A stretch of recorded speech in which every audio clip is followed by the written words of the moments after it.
Welcome to Naman English. तो प्यारे बच्चों, आज हम लेकर आए हैं आपके लिए एक इंटरेस्टिंग टॉपिक जो है आपका यानी कि फॉर्मल लैंग्वेज के ऊपर। फॉर्मल लैंग्वेज अगर आपने सीख ली तो दुनिया का कोई भी यानी कि कम्युनिकेशन या किसी को आपके बस में करना, किसी को यानी कि अपने पानी में ले आना, किसी को अपनी बातों से कायल करना, that is totally depending on this formal language. Formal language में कौन कौन सी चीज़ें आ जाती हैं वो आपको ज़रूर आनी चाहिए, वो आपको ज़रूर सीखनी चाहिए। तब जाकर आप लोगों से ऑफिशियल फॉर्मल जो यानी कि तरीक़ेकार हो सकता है वो आप सीख सकते हैं।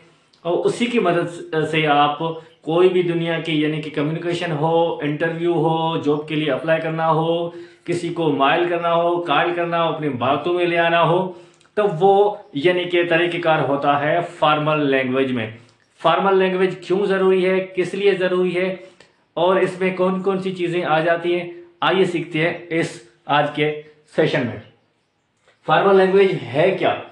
Formal language is style of communication that is used to professional, academic and official setups. यानी कि ये चीज वहां पर यूज होती है। ये फॉर्मल कम्युनिकेशन का एक स्टाइल है, यानी कि एक स्टाइल है कम्युनिकेशन का फॉर्मल, यानी कि ऑफिशियल, यानी कि वो तरीक़ेकार जहां यानी कि ऑफिशियल्स बैठते हैं, इख्तियारीन बात करते हैं, अथॉरिटीज बात करते हैं, या मैनेजमेंट बात करती है, या ऊपर वाले जो लोग यानी कि जिसके हाथ में लाठी होती है, सिंपली आप समझ सकते हो, वो जो बात करते हैं, that is called formal language and is used in professional.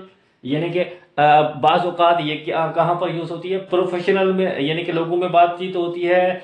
आप एनजीओस को ले सकते हो, आप लोकल गवर्नमेंट को ले सकते हो, आप गवर्नमेंट को ले सकते हो, किसी भी इदारे को लेकर आप ये समझ सकते हो। एकेडमिक यानी कि बात हो तब भी ये चीज़ यूज़ होती है। ऑफिशियल जब कोई बात होती है तब भी ये चीज़ यानी कि यूज़ होती है।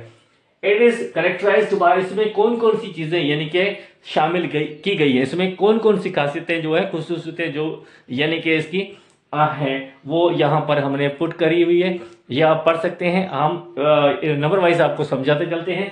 इसमें फर्स्ट ऑफ ऑल क्या है? Objective tone. ऑब्जेक्टिव टोन यानी कि इसका यानी कि करेक्टर नंबर 1 है। करेक्टर नंबर 1 में क्या है जी?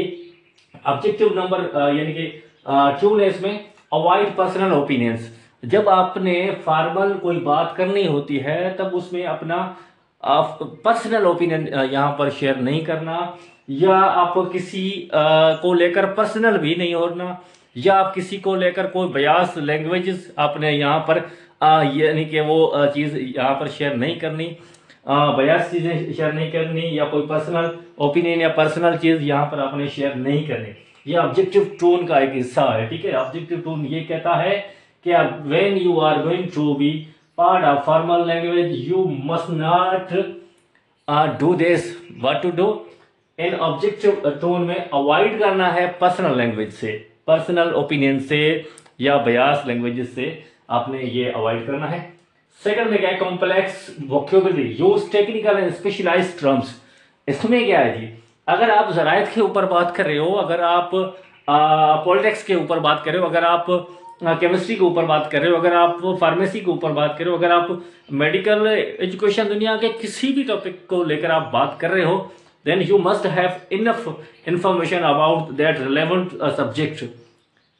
क्योंकि आपने वहाँ पर उस ऑफिशियल को कायल करने के लिए, उनको समझाने के लिए उसी टॉपिक को लेकर आपकी वोकैबुलरी यानी कि टाइट होनी चाहिए। आपको उसकी पूरी बैकग्राउंड यानी कि आना चाहिए। आपके उसको टर्मिनोलॉजी यानी कि कौन सी यूज़ होती है, उसमें कौन कौन सी साइंस यूज़ होती है, उसमें कौन कौन सी चीज़ें इंक्लूड होती हैं, वो चीज़ आपको लाजमी आनी चाहिए। तो जी ये है कॉम्प्लेक्स वोकैबुलरी का हिस्सा। और थर्ड पे क्या है? Precise grammar, follow the grammar rule. यानी कि जब आपने बात करने जा रहे होते हैं फॉर्मल लैंग्वेज में, तब आपने ग्रामर का बाकायदगी से यानी कि प्रॉपर यूज़ करना है, अच्छे से यूज़ करना है, कोई भी ग्रामेटिकली मिस्टेक नहीं करनी। ये फॉर्मल लैंग्वेज का हिस्सा है। जब आप वो बात करने जा रहे हो तो आपको यानी कि A to Z चीज़ों का आपको पता होना चाहिए। ये माजी का हिस्सा है, पास्ट का हिस्सा है, फ्यूचर का है, प्रेजेंट का है। इसको हमने कैसे प्रेजेंट करना है जी? ग्रामेटिकली चीज़ें आपको ना बाकायदगी से देखनी चाहिए, ये भी यानी कि फॉर्मल लैंग्वेज का हिस्सा है। अच्छा जी, उसके बाद अवॉइड कॉन्ट्रैक्शंस। अवॉइड कॉन्ट्रैक्शंस यानी कि थर्ड नंबर ये इसका हिस्सा है, फोर्थ नंबर है। इसमें क्या आता है, use full words instead of short and words. Use full words, आप फॉर्मल लैंग्वेज जब यूज कर रहे हो, ये फॉर्मल लैंग्वेज को हमने यहाँ पर फॉर्मल ही लिखा है, आपने समझना दो हिस्सों में है। एक फॉर्मल लैंग्वेज जब हम when you are going to talk in oral communication or verbal communication, that will be also the part of the formal communication. Second part is when you are going to write somewhere, as you are writing with pen, with typing with computer. In computer, when you are going to mail someone, you are going to post something, you are going to write for newspaper, when you are writing for in a television, or for any you may say that any authority. तो ये सारी चीजें उसमें आ जाती हैं। तब आपने क्या करना है भाई साहब, तब आपने शॉर्ट वर्ड्स यूज नहीं करने। शॉर्ट वर्ड्स जैसे हम ना मैसेजेस में लिखते हैं या कोई ऐसे कॉन्ट्रैक्शंस हो जाते हैं, ये चीजें आपने यूज नहीं करनी। अपने वहां पर फुल वर्ड्स जो एज इट इज जो वर्ड्स हैं वो अपने यूज करने हैं। शॉर्ट वर्ड्स या शॉर्ट कीज अपने यहाँ पर यूज नहीं कर रहे। अच्छा जी, उसके बाद क्या है, पोलाइट लैंग्वेजेस। पोलाइट लैंग्वेज यानी कि पोलाइट अपने वर्ड्स यूज करने हैं, अपने मध्यम धीमा और अपनेपन वाला वो जो ना लहजा और लैंग्वेज अपने यूज करने। यूज रेस्पेक्टेबल एंड कोर्टियस, यानी कि be a very mature and polite and very cultural. कोई मार्केट वाला वर्ड अपने यूज नहीं करना, कोई यानी कि इमोरल इमेच्योर, कोई हल्का, कोई चीपेस्ट वर्ड या कोई सेंटेंस या ऐसी कोई बात आपने बीच में नहीं घुसरनी, ताकि आपका पूरा का पूरा जो मामला है वो बिगड़ जाए, या आपकी कोई भी डील वगैरह एमओयू वगैरह कुछ भी लेने देने को वाली बात हो सकती है वो आगे पीछे ना हो। इसलिए you must be the polite, respectful and the courteous. Last इसका यानी कि वे है और यानी कि काइंड है या इसका पार्ट है, that is the formal greetings. Formal greetings को इन्होंने यहाँ पर लास्ट में रखा है, हम तो इसको सबसे पहले रखते हैं, क्योंकि जिस भी यानी कि टॉपिक पे हम बात करने चाहते हैं तो उससे पहले हम ग्रीटिंग्स करते हैं। Greetings is the most important and यानी कि आप कह सकते हो कि इसके अलावा कोई बात हो ही नहीं सकती। यह तो इनिशिएट है किसी भी बात को लेकर। हम तो सबसे पहले तो सलाम दुआ करते हैं, उसके बाद हैंड शेकिंग ये चीज़ होती है, उसके साथ ही हैंड शेकिंग होती है। सबसे पहले तो यही है ना चीज़ें। तो ग्रीटिंग्स को आप सबसे पहले लिख सकते हो। तो ग्रीटिंग्स को क्या करना है आपने, ग्रीटिंग्स यानी कि वो करनी है आपको फॉर्मल लैंग्वेज में जो वहाँ पर लोकल हो सकती हो। जैसे आप किसी कम्युनिकेशन में, मुस्लिम कम्युनिकेशन में हो तो वहाँ पर आपने अस्सलाम वालेकुम, या हिंदू कम्युनिटी में हो तो वहाँ पर आपने नमस्ते, या किसी और कम्युनिटी में हो तो उसका यानी कि जो ग्रीटिंग्स होते हैं वो सलाम दुआ वगैरह होते हैं, वो आप जब ने यूज़ करोगे तो आपका यानी कि वो कम्युनिकेशन लेवल है वो इफेक्टिव, मोस्ट इफेक्टिव यानी कि हो जाता है। और वो यही चीज़ें जो है फॉर्मल लैंग्वेज में आ जाती हैं। और फॉर्मल लैंग्वेज की ये यानी कि 6 कैरेक्टराइज्ड चीज़ें आपने समझी। आगे इस यानी कि चीज़ रह जाती, वो हम आपको विथ एग्जाम्पल समझाते हैं। तो ये है इनके एग्जाम्पल्स। एग्जाम्पल में क्या है, यानी कि जो हमने फॉर्मल लैंग्वेज के यानी कि कैरेक्टर्स यानी हमने पढ़े, काइंड्स हमने पढ़े, जो पार्ट थे वो पढ़े, वो चीज़ें आपके रेगुलर लाइफ में यानी कि आपको कहाँ पर देखनी पड़ रही होती हैं, या कहाँ पर आप देख सकते हैं, कहाँ पर आप यूज़ कर सकते हैं, कहाँ पर ये चीज़ें यूज़ होती हैं। आइए समझते हैं 1 to 1। यानी कि ये चीज़ें यूज़ होती हैं बेशतर बिजनेसेस, जो रिपोर्ट्स होते हैं, बिजनेस की जो रिपोर्ट होती हैं वहाँ पर ये चीज़ें यूज़ होती हैं। कौन सी, फॉर्मल लैंग्वेज यूज़ होता है। और उसके बाद एकेडमिक जो पेपर होते हैं, आपके इम्तिहानात जो होते हैं एकेडमिक, या वो गवर्नमेंट की हो या प्राइवेट की हो या सेमी गवर्नमेंट की हो, कुछ भी हो सकता है। एकेडमिक जो पेपर होते हैं उसमें फॉर्मल लैंग्वेज यूज़ होती है। बिजनेस की रिपोर्ट्स होती है उसमें फॉर्मल लैंग्वेज यूज़ होती है। ऑफिशियल्स लेटर्स जो होते हैं, ऑफिशियल्स के लेटर्स जो होते हैं उसमें भी फॉर्मल लैंग्वेज यूज़ होती है।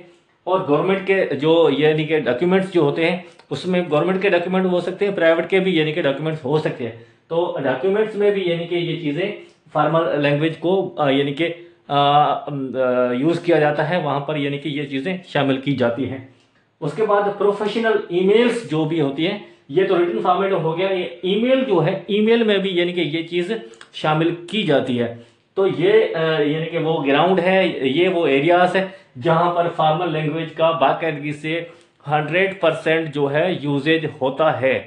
वहां पर ग्रामेटिकली यानी कि चीज़ें भी यूज़ होती हैं और पोलाइट लैंग्वेज भी यूज़ होती है और शॉर्ट एंड वर्ड्स नहीं बोले जाते हैं, फुल ग्रामर और फुल वर्ड्स बोले जाते हैं। वो जो 6 करेक्टर आपने पढ़े वो सारे के सारे यहाँ पर इम्प्लीमेंट होते हैं।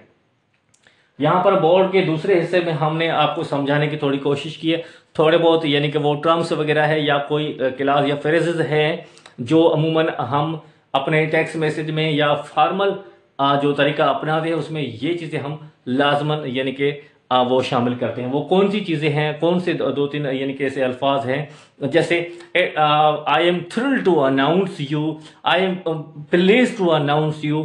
ये चीज़ें यानी कि सेंटेंस हम लिखते हैं। जैसे यहाँ पर क्या है, such as I am writing to inform you, I am glad to see you या I am glad to inform you that.